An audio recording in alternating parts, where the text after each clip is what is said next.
once you've printed, our end goal is to have each individual image cut out with a white even border and date, title, and name located at the bottom of each image. So if this was a wide picture, date, title, name. So in order to cut these apart, we don't want to use scissors because we want it to look nice, and it's really hard to cut a curvy piece of photo paper. So we have this machine here. It's basically just a sharp pizza cutter on a slide here. You'll notice that click. That is it being unlocked. There is a little unlock spot at the end of each one of these, and that little unlock spot just means that there's no pressure on this, which is for holding down the image. When that pressure isn't on, this is no longer going to scratch your images or anything for moving around. Now, if you do not unlock while you're moving pictures in here, bad things can happen. In this case, you can see how somebody has jammed it in and started to cut it with the blade. A lot of people will push it to the point that it breaks right here. And it's just a really simple step to remember to just make sure that you have pushed it to the edge and released it. There's an unlock spot on either side. It'll click when you reach there. Underneath this is where you're going to be sliding your image. Take that, slide underneath. Then use your eyes to gauge how far is halfway between the two images. That should give you an exact even border all the way around. It will cut roughly on the edge of where the plastic is here, but technically it's cutting right on the metal edge beyond it. There's just a slight metal edge right there that's going to cut. I'm going to rotate it around so you can see that. That is the metal edge that it's going to be cutting on. Oops, sorry, there you go. So we're going to line it up on that.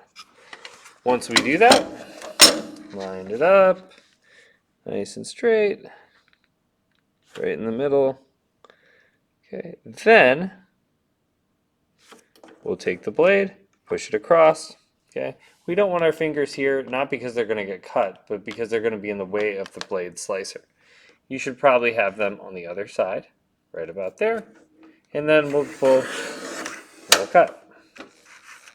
Now that I've done that, I've got a nice cut. You can see it's nice, even all the way around, and then I'll repeat that, repeat that. If you make small mistakes, this thing is very precise. It can cut very thin amounts at a time, as long as it's unlocked. Okay, I can slide underneath. And if I wanted to, I could just trim a hairline off of this. And so it's that precise if you want it to be. I'll finish this out, by making sure to put this back away in the cabinet behind the eagle, cabinet B2. Make sure that you put them away in the logical way. They stack together.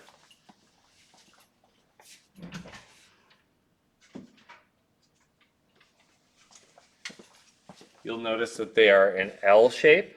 So with the raised part there, you'll stack them like that so that they interlock together. The L's interlock like that.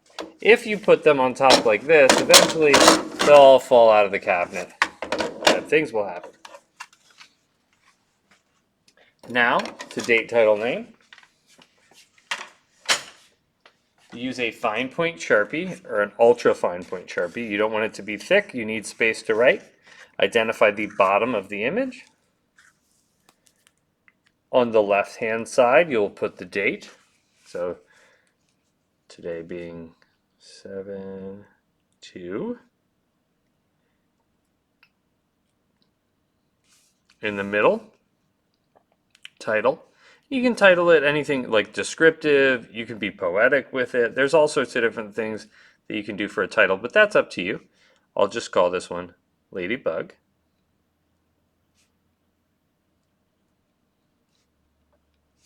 And then lastly, we'll put our name over here.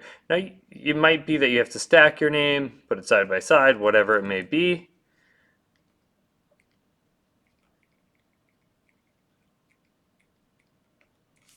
Okay. And now I've got my date, title, and name in their proper locations. All of these end up being fairly consistent in the end. Another reason we have a white border is because we'll be putting these up outside, and we'll be putting them up on bulletin boards with tacks. We want to tack through the border, not through the image. If we go on to a level where we are putting these in frames, there's a thing called a mat around it, which is like a paper frame before it goes in the metal or wooden frame. And we'll use this extra space here in order to attach it to that mat or to that frame. So those are the steps of cutting apart your pictures.